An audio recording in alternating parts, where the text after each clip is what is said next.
എല്ലാവർക്കും നമസ്കാരം. അപ്പൊ നമ്മൾ ചിക്കൻ ഉണ്ടാക്കാൻ പോവാണ്. അപ്പൊ നമ്മൾ ചട്ടി വെച്ചിട്ട് വെളിച്ചെണ്ണ വെച്ചെടുക്കാൻ പോവാണ്. നമ്മൾ ഉലുവയിടാണ്.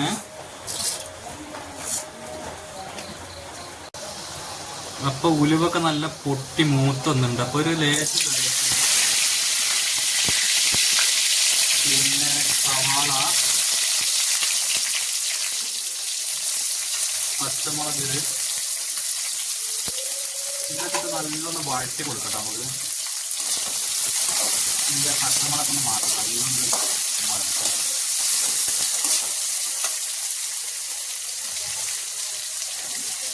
അപ്പൊ നമ്മൾ ഉള്ളിലൊക്കെ വാടിയുന്നുണ്ട്. അപ്പൊ നമുക്കായിട്ട് ഇഞ്ചി, വെളുത്തുള്ളി, കറുവപ്പട്ട, ഗ്രാമ്പു, ഏലക്കായ എല്ലാം, പിന്നെ കുരുമുളക് ഇട്ടുണ്ട്. നമ്മള് 2-3 കുരുമുളക് ഇട്ടുണ്ട്. അതൊക്കെ മിക്സിയിലടിച്ച പേസ്റ്റ് നമ്മൾ ചേർക്കാൻ പോകുന്നത്.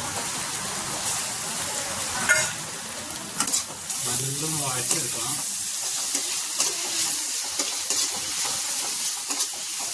അപ്പൊ ഇനി തക്കാളി ഇട്ട് കൊടുക്കാം. നമ്മൾ 1 കിലോ ചിക്കൻ ഇട്ട് കൊടുക്കണ്ട, അതുകൊണ്ടാണ് ഉള്ളി ഇതൊക്കെ കുറവ്. ഇനി സാധനം ഇല്ലാതെ വരലെടുക്കാം. അപ്പൊ നമ്മൾ വറുത്ത് വെച്ച മുളക് പൊടി, മല്ലിപ്പൊടി, ഗരം മസാല എല്ലാം കൂടി ഇതിലിടാൻ പോകട്ടാ. അപ്പൊ ഇത് നല്ല മസാല നല്ല മിക്സ് ആക്കി കൊടുക്കാം. നമുക്ക് നമ്മൾ ചിക്കൻ ഇട്ട് കൊടുക്കാൻ പോകട്ടോ. ചിക്കനൊക്കെ ഇട്ടിട്ട് നല്ലൊന്ന് മിക്സ് ചെയ്ത് കൊടുക്കാം. ചിക്കനൊക്കെ നല്ല മിക്സ് ആക്കി കൊടുത്തിട്ടുണ്ട് നമ്മള്. അപ്പൊ ഇനി ലേശം ഉരുളക്കിഴങ്ങും കുറച്ച് മല്ലിച്ചപ്പൊടി നമുക്ക് അടച്ചിട്ട് വേവിക്കാം. അടച്ച് വെച്ച് വേവിക്കാം കേട്ടോ.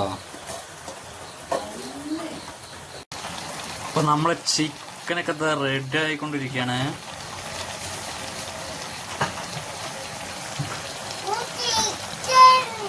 ചിക്കൻ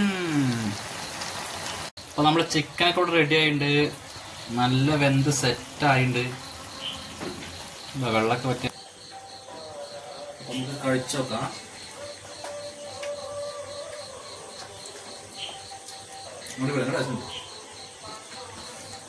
ഉരുളങ്ങളൊക്കെ ഉണ്ട്.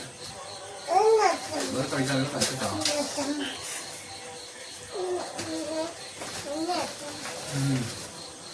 അടിപൊളി.